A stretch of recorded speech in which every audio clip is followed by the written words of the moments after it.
qu'on leur donne les outils qu'il faut pour réussir. De lutter contre... Mesdames et messieurs, bonsoir. Bienvenue à vous dans ce nouveau numéro de Diasporama. Ce mois de juillet voit aussi l'arrivée des émigrés pour passer leurs vacances ici en Algérie. Donc il y a beaucoup de festivités. Et dans cette perspective, justement, Diasporama va s'intéresser ce soir aux différents dispositifs portuaires et aéroportuaires pour cette saison estivale 2018.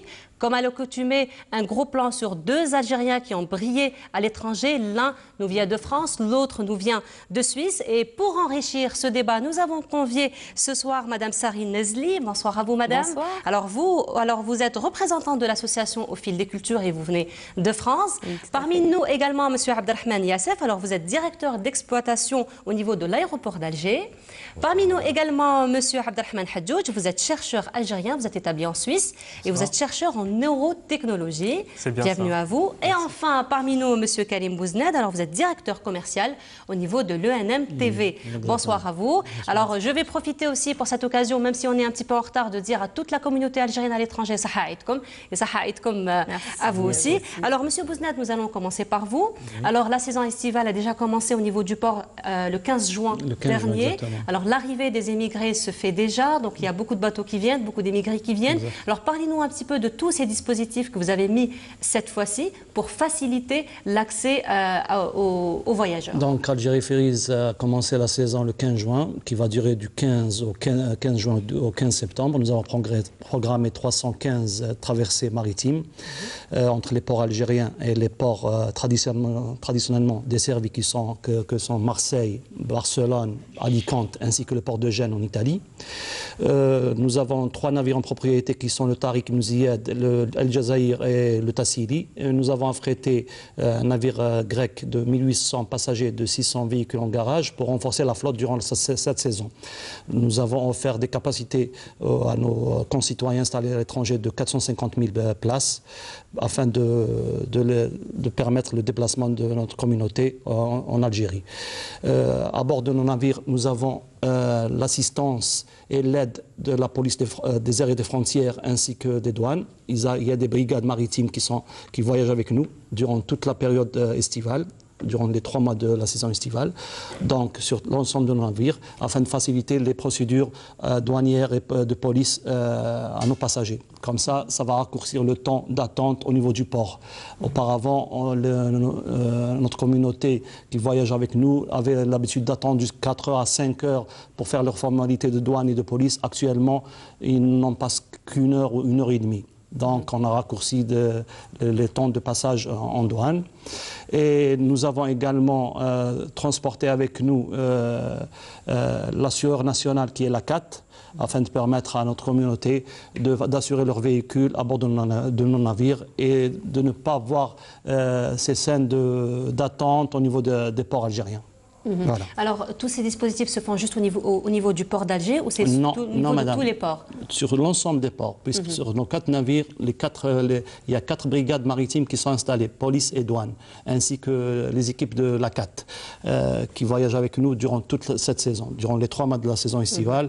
Donc, ce sera sur Oran, sur Mossaganem, sur Alger, Béjaïa et Skikda. Alors justement, notre caméra s'est déplacée au niveau du port d'Alger et elle a rencontré la première vague des vacanciers qui viennent passer leurs vacances ici à Alger. Alors je vous propose de regarder ces images et on se retrouve juste après.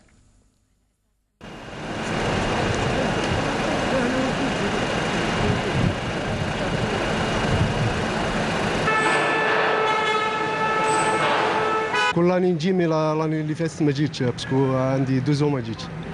كيفاش جازوا لي فورماليتي هذا العام باش تجوزوا باش تدخلوا الجزائر؟ وي بور لانستون سافا بور لانستون الحمد لله جازت بيان وتهلاو فينا والله غير ما شاء الله. Pour 30 jours de vacances. D'accord, on est avec les enfants? Oui, en famille, la famille. D'accord, vous venez chaque année?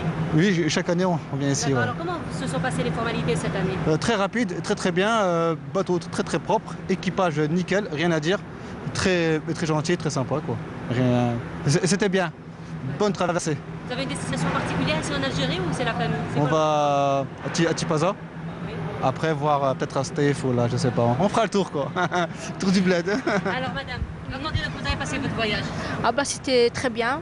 On a passé un bon voyage, un très beau bateau.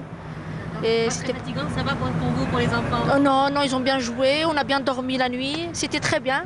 تهلاو فينا لابروبروتين نلقى كل حاجه في بلاصتها الحمد لله. Et les formalités, comment se sont passées? طري بيان ما سهلوا لنا كاع الامور كاع.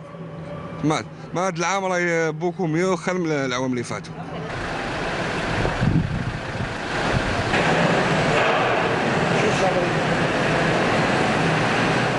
Le voyage s'est très bien passé.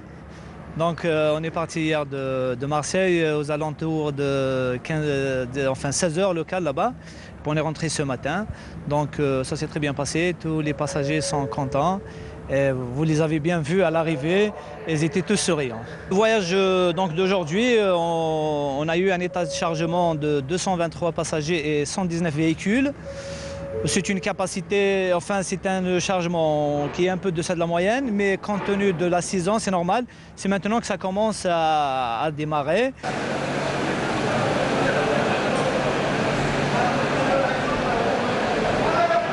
Dans le cadre des préparatifs de la saison estivale, les services de douane ont mis l'action sur la prise en charge des formalités et des facilitations au profit des passagers venant séjourner en Algérie durant la saison estivale.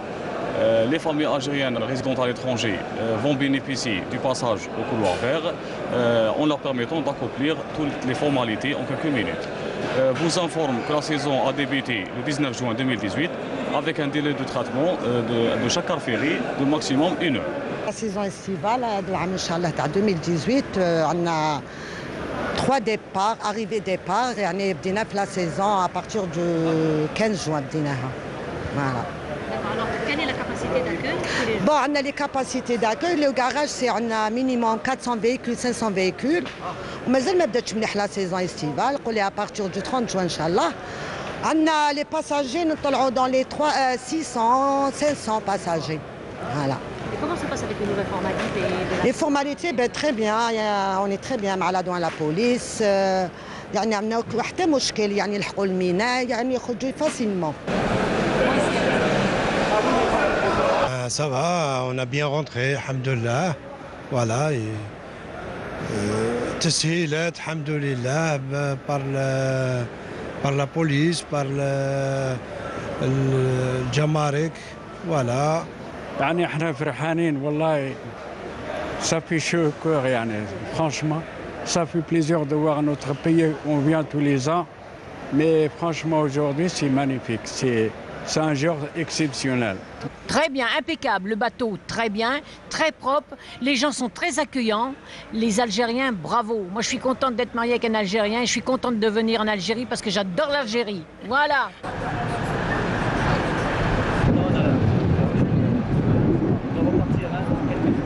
Voilà, ce n'est qu'en votre honneur, en fait, quand M. Bouznad, n'est-ce pas? Les gens sont très très contents, on le voit bien. On est très contents de ce témoignage. Il faut savoir que l'ensemble de les chefs de service que vous avez interviewés, par exemple le commissaire de bord, M. Msoudi, c'est un bachelier qui a fait ses classes sur nos navires ainsi que sur des navires de croisière. Donc c'est des gens expérimentés qui sont diplômés, qui savent parler, qui savent communiquer, qui savent gérer les crises. Donc on a besoin de ces gens-là pour gérer 2000 passagers, 2200 passagers. Donc c'est pas très facile. Chacun, peut-être il a fait... notre communauté ne vient pas que de France, vient d'Allemagne, vient de la Scandinavie. Donc ils ont fait un long chemin. Il faut savoir gérer ce stress et cette fatigue. Voilà. Alors un autre axe aussi qui est très important pour cette saison estivale, qui est l'aéroport d'Alger, donc qui a mis aussi bouchée double pour l'accueil des membres de la diaspora pour cette saison estivale 2018. Alors Monsieur Yassef, parlez-nous un petit peu de ces dispositifs que vous avez pris au niveau de l'aéroport pour faciliter encore une fois le passage de la diaspora et donc pour que tout se passe bien pour les passagers. Donc bonsoir tout le monde. Par rapport aux dispositions prises par l'aéroport d'Alger concernant la saison estivale. Donc en tant que gestionnaire, la première des choses, c'est que l'aéroport d'Alger a organisé, conformément à la réglementation algérienne, un comité de facilitation qui regroupe l'ensemble des opérateurs et acteurs dans le domaine aéroportuaire, notamment les services de la PAF, la douane, la police, les compagnies aériennes, le contrôle sanitaire aux frontières, la protection civile, et nous-mêmes, donc présidé par notre président directeur général, où on discutera de toutes les mesures et les dispositions prises par différents corps pour pouvoir répondre aux besoins de notre communauté algérienne établie à l'étranger pendant cette saison. Donc, parmi les points évoqués, on pourra citer la demande en équipement et en moyens pour pouvoir répondre aux vols supplémentaires pour cette saison opérés ou qui seront opérés par les compagnies aériennes. Deuxième des choses, je vais en parler du couloir vert. Couloir vert qui sert de passage au niveau des formalités police aux personnes âgées et aux familles. Ce couloir vert est installé depuis plus de 3 ans et ce n'est pas uniquement pendant la saison estivale.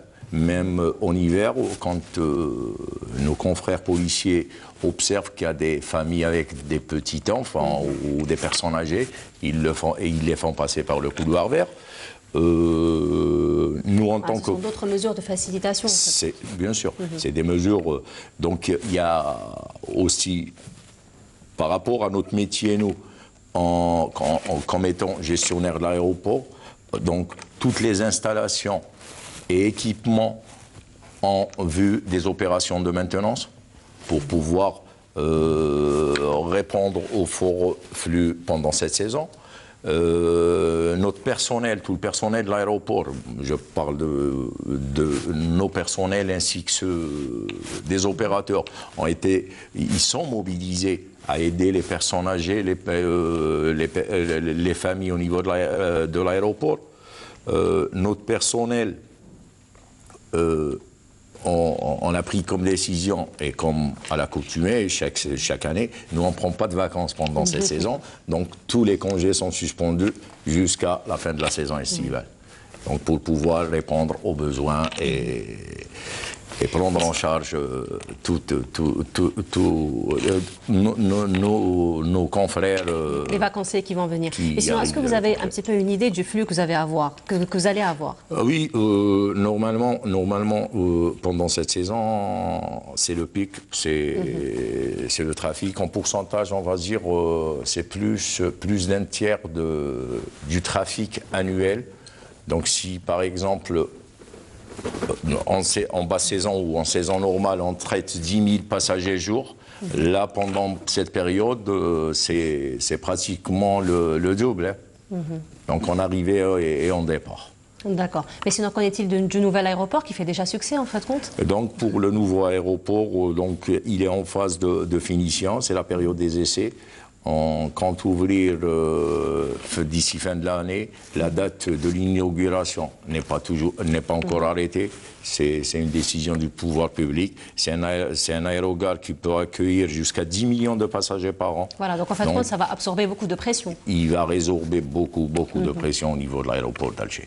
Effectivement. Alors, il faut dire que de plus en plus, nous avons plus de touristes donc, qui viennent visiter l'Algérie, en plus de la diaspora, en plus des Algériens qui viennent visiter l'Algérie. Et ça aussi, c'est une grande responsabilité, une grande aussi coopération, j'ai envie de dire, du mouvement associatif qui fait beaucoup de travail pour vendre l'image de marque de l'Algérie. Et parmi nous aujourd'hui, une représentante de ce genre d'association donc qui fait tout, qui fait de son mieux pour promouvoir l'image de marque de l'Algérie. Alors, Madame Sari, vous représentez ce soir l'association Au Fil des Cultures. Alors, parlez-nous d'abord d'une petite présentation d'abord de votre association. Donc en fait, l'association Au Fil des Cultures existe depuis 2010. Elle œuvre pour le rayonnement de la culture algérienne en France et nous activons dans toute la partie langue, mais aussi dans l'organisation d'événements pour pouvoir promouvoir le patrimoine culturel, matériel et immatériel de l'Algérie.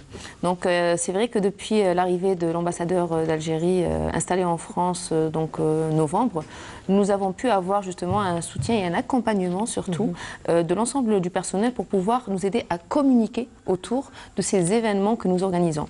Au mois d'avril, par exemple, nous avons organisé à Courbevoie un week-end qui s'intitulait Splendeur d'Algérie. Donc c'était un gros projet qui a pu accueillir 1500 personnes et durant lequel on a pu présenter plus de 25 artisans, écrivains, artistes peintres algériens.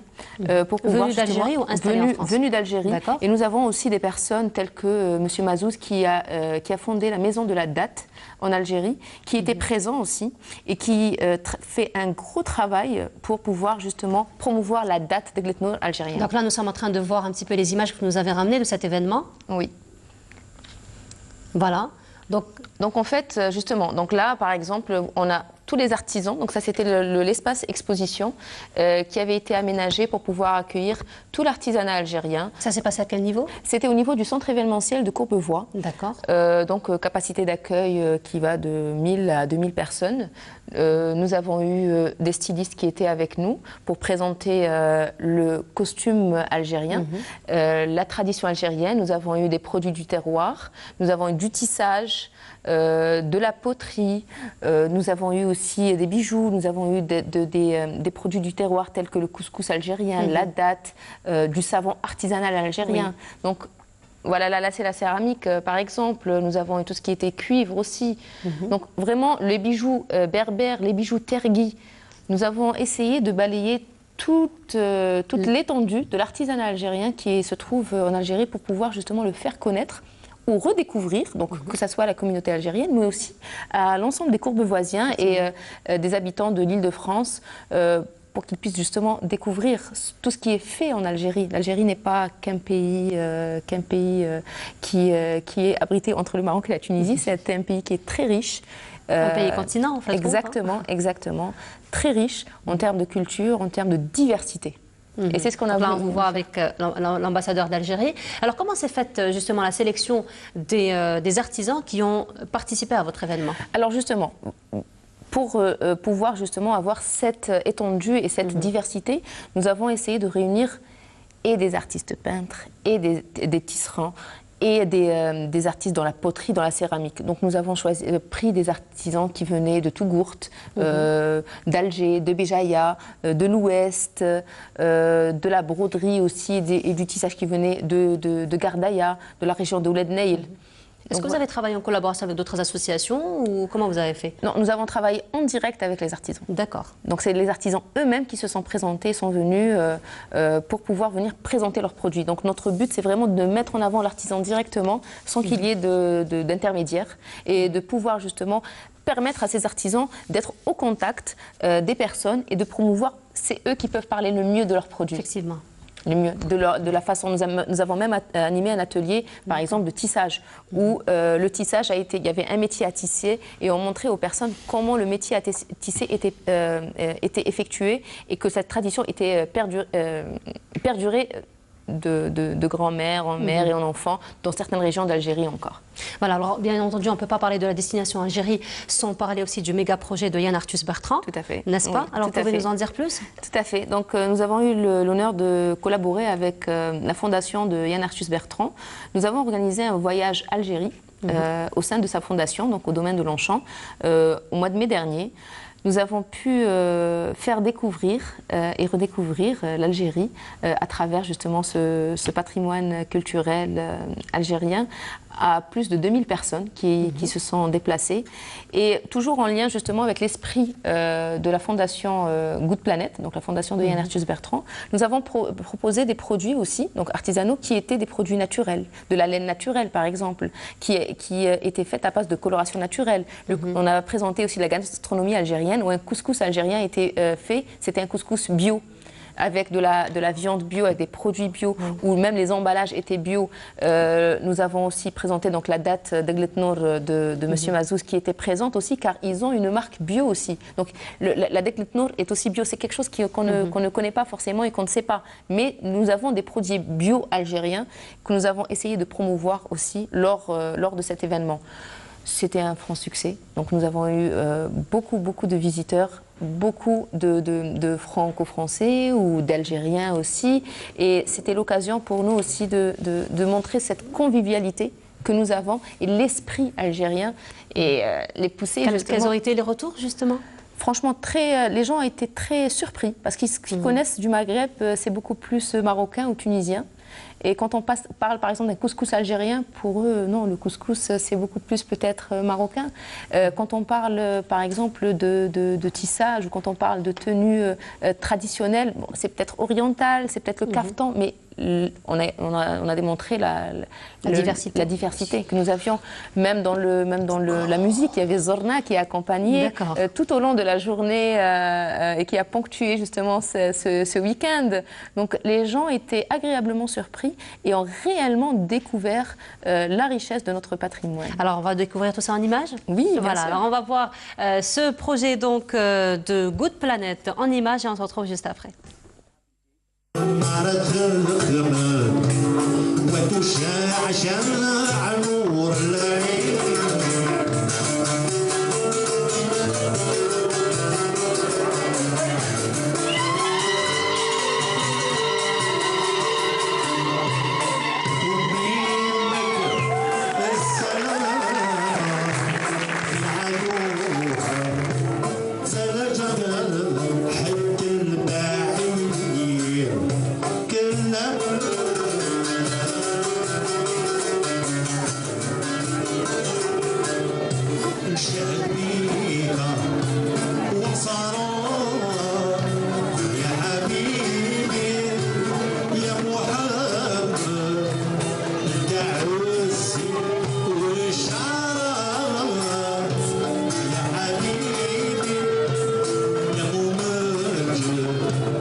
Vous nous disiez justement, pardon, pendant que le reportage passait, que c'était vous-même qui avez animé le dernier atelier de la danse chaoui que nous étions en train de découvrir. Tout à fait, tout à fait. En fait, on a organisé plusieurs ateliers pendant ces 2 jours. Il y avait un atelier poterie qui tournait autour de la symbolique berbère pour expliquer à tous les inscrits ce que c'était que la symbolique berbère, etc. Et nous avons aussi proposé un atelier de danse chaoui. Initialement, c'était prévu d'avoir 12 à 15 personnes. On s'est retrouvé avec 45, déjà 45 personnes. Un bon succès. Exactement, un franc succès. Donc voilà, c'était très convivial et très chaleureux. Et les gens ont vraiment adhéré. D'ailleurs, on a beaucoup de personnes qui souhaiteraient s'inscrire à partir du mois de septembre aux ateliers de danse que nous proposerons à partir de septembre. Alors Yazdet Mahidé, notre rédacteur en chef, vous demande si vous avez participé à la danse de Rahaba. La danse de Rahaba? Rahaba. Ah non, c'est quoi? On l'avait vu dans le reportage. Ah, ça c'était la danse... C'est une danse chaoui. Oui, oui, voilà. Tout à fait, c'était effectivement, c'était moi, tout à fait. Voilà. Alors messieurs, ça s'explique un petit peu pourquoi il y a autant de flux de touristes en Algérie quand on voit ce genre d'images et ce genre d'initiatives, n'est-ce pas? Bien sûr, bien sûr. Ça sera... Promouvoir l'image de notre pays, ce sera que bénéfique pour l'Algérie, mais en contrepartie, on doit prévoir les infrastructures d'accueil de la communauté des étrangers vers le pays. Et c'est ce qu'on a fait, nous, au niveau de l'aéroport d'Alger, où on réalise une aérogare de 10 millions de passagers par an. Monsieur Bouznet, peut-être un petit mot par rapport à ce qu'on vient de voir? On sent qu'il y a une volonté de notre communauté de se réapproprier son histoire, sa culture. Sa volonté chaque année renouvelée, même pendant les années difficiles, de venir en Algérie, donc de garder ce lien. On le sent à travers... c'est vrai, durant la saison basse, l'essentiel du trafic se passe avec les nationaux. Mais on sent ce désir à partir du mois de juin, de ce désir de renouer le lien, revoir la famille, être en contact avec sa culture. On le sent. Déjà, dès qu'ils mettent le pied sur un bateau algérien, ça y est, ils sont dans le costume, c'est bon. On est déjà dans le bateau. Oui. D'ailleurs, on propose même, lors de nos événements, un voyage virtuel en Algérie, justement, pour pouvoir redécouvrir plusieurs régions. Et le but aussi pour nous de ramener les artisans en direct, c'est pour que les artisans puissent parler de leur région aux personnes présentes lors des événements. Une personne de Tougourt nous saurait parler beaucoup mieux que nous du patrimoine et de la ville et des environs, beaucoup mieux que nous. Donc voilà, c'est le but aussi. Alors M. Hadjouj, vous venez d'un domaine complètement différent. Donc c'est la... Je vais juste me permettre de checker mes feuilles parce que... Alors, neurotechnologie. Voilà, alors vous venez d'un autre monde complètement. Mais avant de parler de votre monde et le monde de la recherche, que pensez-vous de ce qu'on vient de voir? Est-ce que vous-même, vous avez ce sentiment, comme il a si bien dit M. Bouznet, de renouer un petit peu avec ces traditions, avec cette ambiance algérienne? Clairement, déjà je dirais que effectivement mon domaine principal c'est le domaine de la médecine et de la recherche en biotechnologie, mais tout l'engagement associatif et tout l'engagement culturel, que ce soit dans la production audiovisuelle ou dans la mise en place d'événements culturels, c'est un peu lié à ce que Madame fait. D'ailleurs, je connais bien la fondation de Yann Arthus Bertrand qui reste en termes de réalisation documentaire quelqu'un qu'il faut absolument suivre parce qu'il fait des choses qui sont vraiment brillantes, extraordinaires. L'Algérie du ciel fait partie d'un des projets, d'un des plus beaux projets d'ailleurs. Que nous avons nous-mêmes regardé l'Algérie d'un autre œil. Exactement. Redécouvert. C'est la magie justement de la caméra qui permet d'appréhender des réalités qu'on connaît mais d'une façon complètement nouvelle.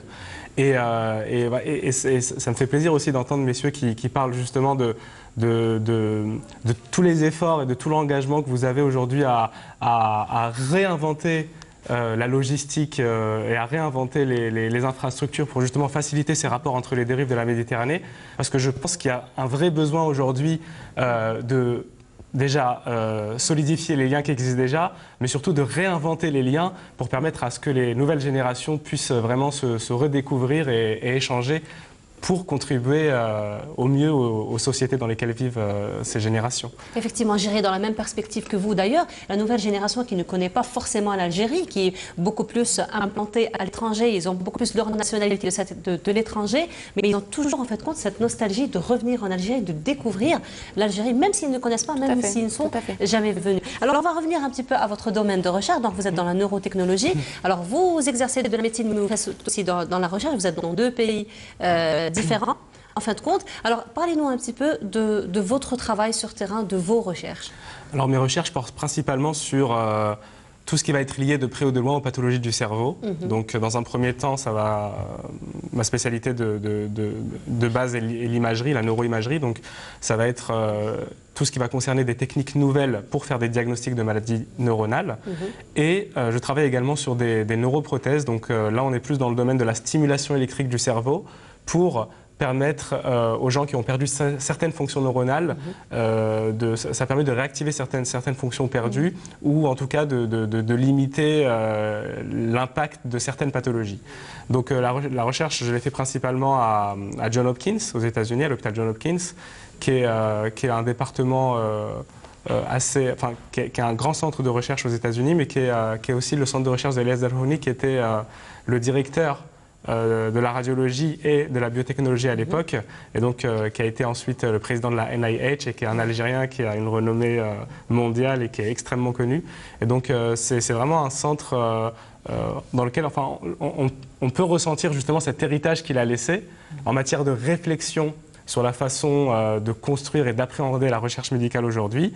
Et c'est surtout aussi un centre dans lequel on a la possibilité de vraiment explorer tout un pan de la science et de faire le lien entre la médecine et les sciences de l'ingénieur pour apporter ces techniques nouvelles directement au service du patient.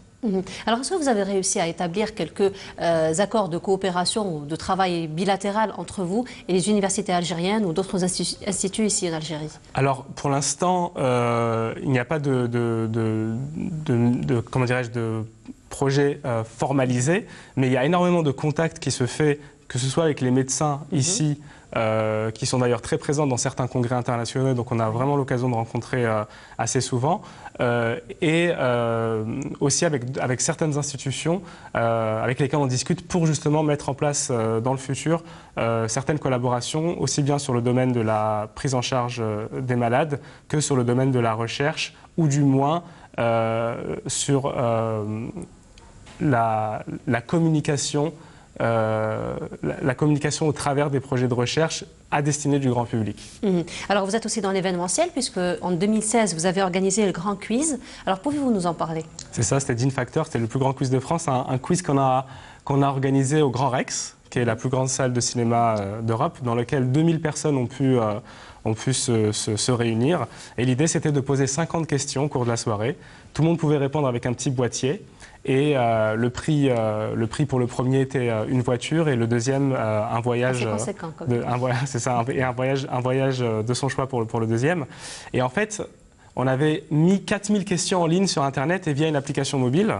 Et l'idée, c'était que les gens jouent au maximum à travers cette application et à travers ce site Internet pour apprendre des sujets qui tournaient autour de 5 thématiques: l'héritage historique, Globetrotter pour les cultures du monde, 1001 découvertes pour l'aspect plus scientifique. Enfin, il y avait pas mal de thématiques et c'était justement de favoriser la culture et de favoriser l'apprentissage via le jeu.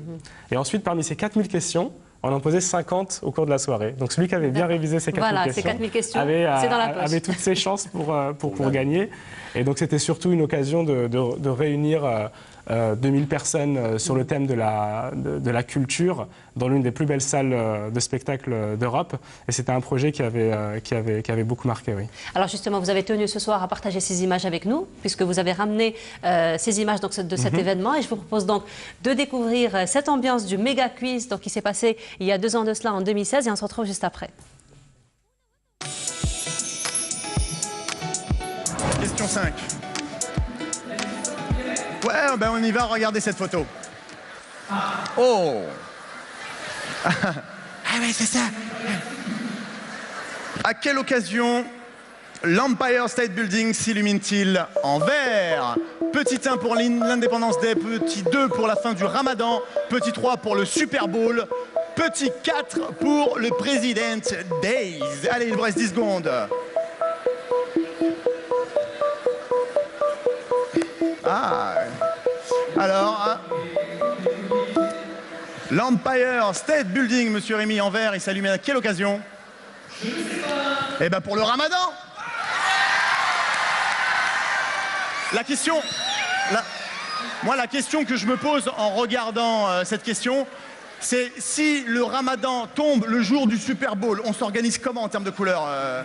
Ça se passe comment? Ah. Ouais.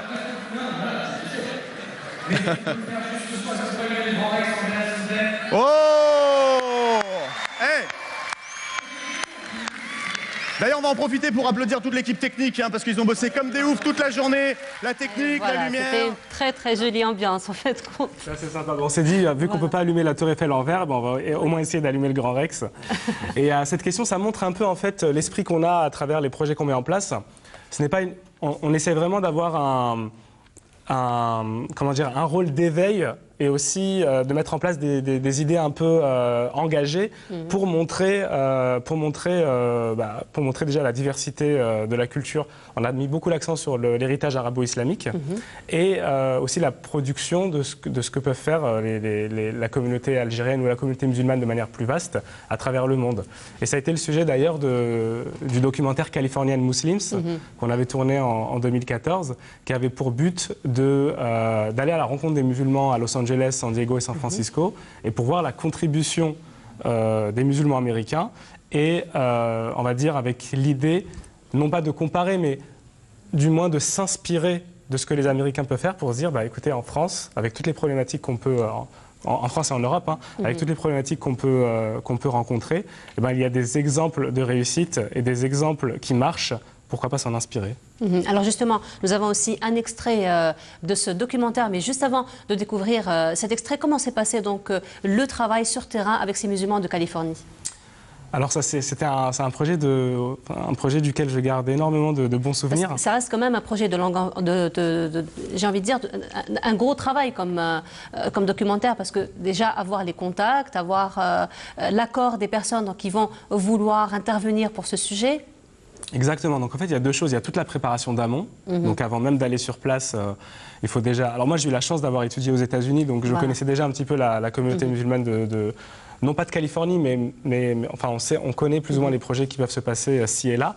Et donc il y avait des contacts, on va dire, assez naturels qui s'étaient déjà opérés. Et donc ce travail d'amont a permis de vraiment structurer l'idée globale, mais c'est toujours sur le terrain que la magie s'opère, que la magie de l'audiovisuel s'opère. Et on a eu énormément on a vraiment rencontré un réel enthousiasme de la communauté musulmane sur place. Donc en fait, ils nous ont facilité énormément de choses. Ils nous ont vraiment limite organisé énormément de rendez-vous directement sur place. Ils voulaient vraiment nous montrer ce qu'ils faisaient de mieux. Donc en fait, on a été portés par cette énergie positive des Américains. Et finalement, ça a aussi facilité le projet. Donc on a fait ça sur 3 villes, Los Angeles, San Diego, San Francisco, pour un peu plus d'une dizaine de jours de tournage. Mais c'était des journées qui allaient de 5 h du matin, parfois jusqu'à minuit, et où on n'a pas beaucoup dormi.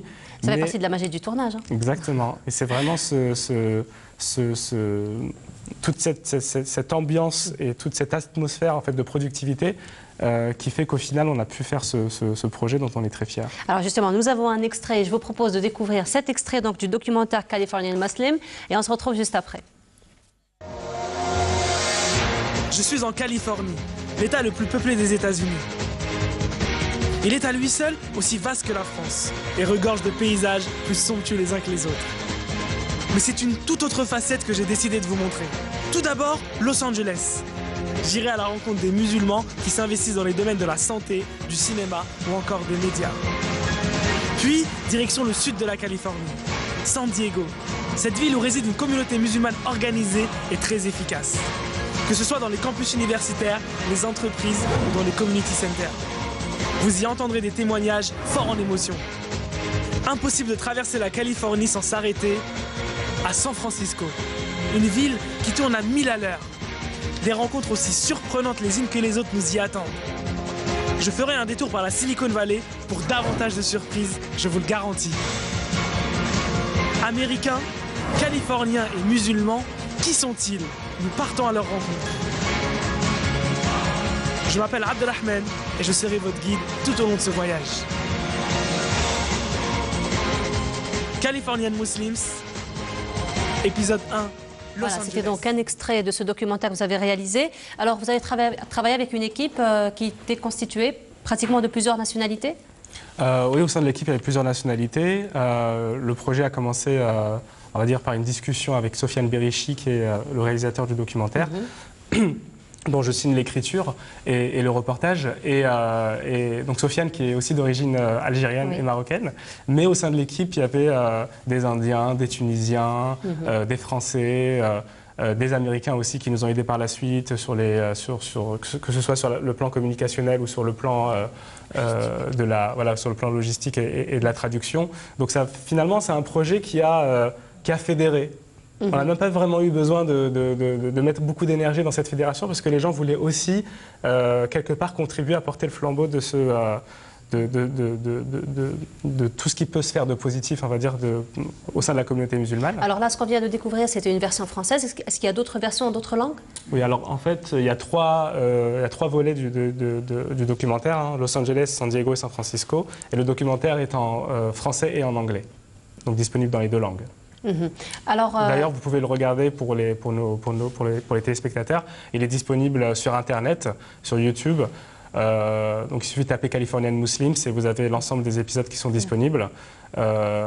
Après les diffusions de terrain et après les festivals, en général, on aime mettre à disposition le produit audiovisuel directement sur Internet pour tous les internautes. Alors justement, vous avez remporté un prix par rapport à ce travail? Oui, on a eu la chance de remporter le prix du court-métrage documentaire du Festival international du film de Kazan, en Russie. Et ça a été une très très très bonne surprise, on ne s'y attendait pas à vrai dire. Et recevoir une équipe algérienne qui reçoit un prix sur des musulmans américains en Russie, je pense que ça a vraiment été pour le coup le pont qu'on a voulu lier entre les cultures, c'est finalement construit. Donc ça a été vraiment une très très belle soirée, une très belle surprise. Et ça montre que finalement, lorsqu'on essaie de faire des choses qui vont dans le sens de mettre en avant du positif et qui vont dans le sens de mettre en avant finalement ce qu'on sait faire de mieux, et ben ça fonctionne. On a vu l'exemple des événements culturels et on peut le voir aussi à travers les exemples des différents voyageurs qu'on a pu écouter, qui sont très contents dès lors qu'on met les efforts pour que les choses se réalisent. C'est vrai qu'on peut affirmer aujourd'hui que la culture ne connaît pas en fait, compte de limites géographiques. Alors, est-ce que vous pensez, dans l'avenir, pourquoi pas, adapter ce genre de concept à la destination Algérie? Oui, c'est des choses qu'on a en tête. Il y a énormément de projets audiovisuels, ne serait-ce que pour mettre en avant le patrimoine culturel algérien, le peuple algérien et l'Algérie en tant que pays de manière générale. Et il y a surtout une jeunesse ici qui est talentueuse et qui a aussi besoin de s'exprimer et qui doit aussi trouver, on va dire, dans l'échange avec d'autres réalisateurs, d'autres auteurs, la possibilité aussi de pouvoir mettre en place certains projets. Donc nous, on y pense. On vient naturellement ici pour diffuser nos projets parce qu'on a envie de le faire. Ça va être le cas du dernier documentaire qu'on a tourné. Mais on essaie de garder un maximum de contact avec les équipes audiovisuelles sur place pour justement que de cette synergie puissent sortir des projets encore plus beaux et encore plus grands. Alors messieurs, qu'est-ce que vous pensez de ce genre d'initiative de la part des jeunes Algériens qui sont établis à l'étranger? En écoutant monsieur, d'ailleurs c'est une fierté, il y a un bon exemple à suivre. D'ailleurs, en vous écoutant faire le background de monsieur neurochirurgien, c'est ça? Neuro, exactement. Donc, c'est une fierté, c'est un exemple à suivre pour notre jeunesse. Quelqu'un qui a réussi aux États-Unis, qui vient de l'école algérienne, c'est ça? Alors moi, je suis né en Algérie, à Blida. Je suis venu en France lorsque j'avais 4 ans et j'ai fait mon école, j'ai fait mon université en France avant d'aller aux États-Unis, puis maintenant en Suisse pour. C'est une grande fierté pour nous. C'est une grande fierté. Monsieur Assef, qu'est-ce que vous en pensez? C'est un plaisir et c'est une fierté pour l'Algérie. Je confirme ce qu'il vient de dire, c'est que l'Algérie dispose d'un potentiel important d'intellect et de jeunes qui peuvent rendre ce pays l'un des meilleurs au monde. Donc ils sont pleins d'énergie et merci pour tout le travail qu'ils sont en train de faire pour mouvoir l'Algérie, tisser des liens, pour développer l'économie du pays. C'est une chose très très importante et merci à vous. Alors justement, c'est pas fini parce que Madame Sari a d'autres projets aussi au sein de l'association. Oui, on a beaucoup de projets pour la rentrée. Donc, comme je le disais, nous allons initier les cours de danse algérienne, compte tenu de la diversité du patrimoine que nous avons. Ça, c'est venu après que vous ayez programmé 12 et vous êtes retrouvés avec 45 participants. En fait, non, c'était quelque chose qui était déjà prévu, qui a été discuté déjà avec la mairie de Courbevoie pour qu'on puisse programmer ça. Donc, on a eu les salles et tout prévu pour septembre. Quand on a vu l'engouement au mois de mai, donc au lieu de faire une, on va se retrouver à 12 danses, avec mixte, bien sûr, entre le Chaoui, le Neili, le Zendali, etc. Mais aussi, on va lancer des cours de langue berbère aussi. Il y a monsieur... De langue berbère, quand vous dites langue berbère, c'est vraiment avec toutes les diversités? La langue amazigh. Donc en fait, nous avons une méthode qui a été fournie par monsieur Touati, qui est aussi écrivain. Et cette méthode, en fait, rend l'apprentissage ludique pour les enfants. Donc pour faire justement, pour promouvoir, mais aussi faire perdurer cette culture du langage que nous avons le devoir de la préserver. Donc ça, c'est des cours qui seront lancés à partir de septembre. Mais aussi tout l'événement que nous avons organisé à Courbevoie, donc qui était Splendeur d'Algérie, c'est un événement en fait qui maintenant se retrouve en concept, qui va se déplacer dans plusieurs municipalités françaises. D'accord. Et donc à partir du mois d'octobre... Ce sera vraiment un événement itinérant, vous allez faire? Tout à fait. Nous avons été sollicités par plusieurs municipalités pour pouvoir justement reproduire ça pour l'ensemble de la communauté algérienne déjà, qui est présente, mais aussi pour faire découvrir à l'ensemble des Français notre diversité et notre richesse. En parallèle, nous travaillons aussi pour créer des événements d'échange culturel, mais aussi économique. Notre but, c'est vraiment de promouvoir aussi le Made in Bledi. Comment faire promouvoir l'économie algérienne et créer des rencontres avec de partenariats, donc sur de l'économie pure, donc du produit algérien, mais aussi du produit algérien qui peut être aussi de l'artisanat, par exemple, pour le tissage par exemple. Et donc là, ça serait vraiment des échanges donc sur la diversité de notre patrimoine, mais aussi sur notre production. qu'est-ce que nous faisons? Des produits du terroir, comme par exemple l'huile d'olive, comme du couscous. Nous avons des producteurs qui font du couscous avec une diversité de couscous, du couscous bio, du couscous à base d'herbes, etc., du sans gluten, etc. C'est des produits qui sont... la population en France est très friande de ce type de produit, mais malheureusement vraiment méconnu. Donc notre objectif maintenant, c'est vraiment de faire de la promotion du Made in Bledi. Mais sinon, pour aller dans le même contexte de Good Planet, est-ce qu'il va y avoir des voyages que vous allez organiser prochainement en Algérie pour promouvoir encore une fois les destinations algériennes? Nous sommes en discussion justement avec plusieurs opérateurs pour pouvoir organiser ce type d'événement de promotion de l'Algérie en tant que destination touristique, mais pas que, destination culturelle. Nous avons un patrimoine notamment en termes de richesse, de ruines.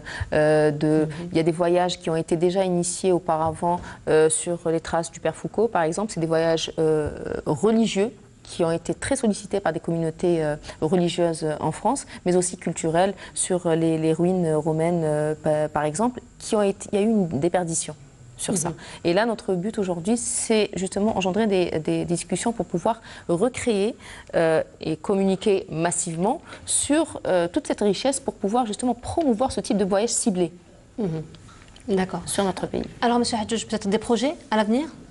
Donc là, le dernier documentaire en date, malheureusement, qui n'est pas aussi positif, enfin, qui n'est pas dans la même thématique que Californian Muslims, mais qui traite de la tragédie de la tuerie du Québec de l'année dernière, la mosquée de Québec, dans laquelle six personnes qui étaient en train de faire la prière ont été assassinées. Donc nous, on est partis au Québec 4 mois après pour essayer de comprendre ce qui s'est passé. On a rencontré les familles des victimes et donc c'est un documentaire qui a vraiment cet aspect sociologique de compréhension de comment un acte islamophobe peut survenir comme ça au Québec et un aspect psychologique de ce que signifie la perte d'un être cher juste après une prière. C'est ce côté aussi spirituel. Donc ce documentaire, Ta dernière marche dans la mosquée, on est actuellement en train de le diffuser dans plusieurs festivals à travers le monde. Et on a déjà organisé une série de diffusions à travers tout le Canada pour la commémoration de la tragédie. En France aussi, prochainement en Algérie, Inch'Allah. Et ensuite, on aura l'occasion, encore une fois, comme on fait avec nos autres produits audiovisuels, de le mettre en ligne afin que tout le monde puisse en profiter. Et on sait que cette tragédie avait fait beaucoup de bruit en Algérie. On en avait beaucoup parlé, peut-être même plus qu'en France. Et on sait que la communauté algérienne au Québec et au Canada est très implantée et très impliquée aussi. Et donc ça a été aussi pour nous très naturel de proposer ces diffusions ici en Algérie et de proposer ces collaborations avec des associations locales aussi pour mettre en avant ce documentaire. Alors on rappelle que notre émission Diasporama a déjà consacré une émission justement pour cette tragédie, effectivement. Et donc il est clair qu'à travers donc, ce genre d'initiative, il ne faut pas oublier en fait compte ce qui s'est passé. Mais on va juste revenir donc à cette ambiance estivale. Alors messieurs, généralement, les vacanciers et les émigrés se prennent parfois très en retard. Donc, ils ont des problèmes avec les réservations, des problèmes pour trouver des places. Qu'est-ce que vous pouvez leur conseiller dans ce genre de situation? Pour Algérie Ferries, nous avons ouvert la saison dès le mois de janvier de cette année. Donc, nous avons offert, nous sommes implantés sur tout le territoire français, espagnol et en Allemagne, ainsi qu'en Italie. Nous avons un réseau étendu de 120 agences agréées. Et pour les agences agréées, nous nous tournons vers nos binationaux. Nous préférons faire cette promotion auprès d'eux. Ils ont le contact facile, ils connaissent l'ensemble de notre communauté installée à travers toute la France et à l'étranger. Et nous avons, comme je vous l'ai dit tout à l'heure, nous avons offert 450 000 places pour la saison estivale. Donc notre communauté a suffisamment de places pour le maritime, afin de leur faciliter leur voyage sur l'Algérie. Alors qu'en est-il pour l'aéroport? Donc pour l'aéroport et pour l'aérien, les compagnies aériennes, ils ont pris toutes leurs dispositions. Et la preuve, c'est les vols supplémentaires qu'ils ont enclenchés. Donc, je donnerais un conseil pour les passagers, c'est au vu du chantier qui est au niveau de l'aérogare. C'est le respect des horaires. Ils doivent arriver au niveau de l'aéroport au moment voulu. Au moment voulu, oui. Car il y a un peu de désagréments et on s'excuse, c'est pour leur bien. On est en train de construire d'améliorer et d'améliorer les services. Voilà. Tout à fait. Alors, Madame, Messieurs, nous arrivons à la fin de notre émission. Un dernier mot peut-être pour vous, Madame Sari. Je vous remercie pour l'invitation. Franchement, moi j'incite tous les Algériens qui ont l'habitude de venir, mais aussi qui ont des enfants qui sont nés, qui ont vécu à l'étranger, mais qui n'ont pas forcément ce lien de venir, de les ramener, de leur faire découvrir l'Algérie, mais aussi de venir participer à tous les événements culturels algériens qui sont organisés à travers la France et l'Europe, pour leur faire découvrir, justement, je comprends qu'on n'ait pas forcément les moyens de venir chaque 3 mois ici en Algérie, mais il y a beaucoup d'activités, il n'y a pas que notre association, il y a beaucoup d'associations qui activent justement pour promouvoir notre pays, et c'est important de faire connaître à nos enfants notre pays, nos cultures, et être toujours attachés à nos racines. Monsieur Yassef, un dernier mot pour vous?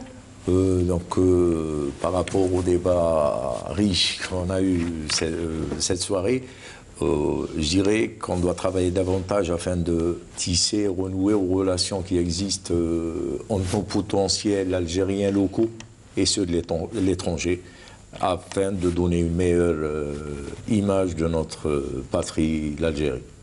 Monsieur Hadjoudj, pour vous?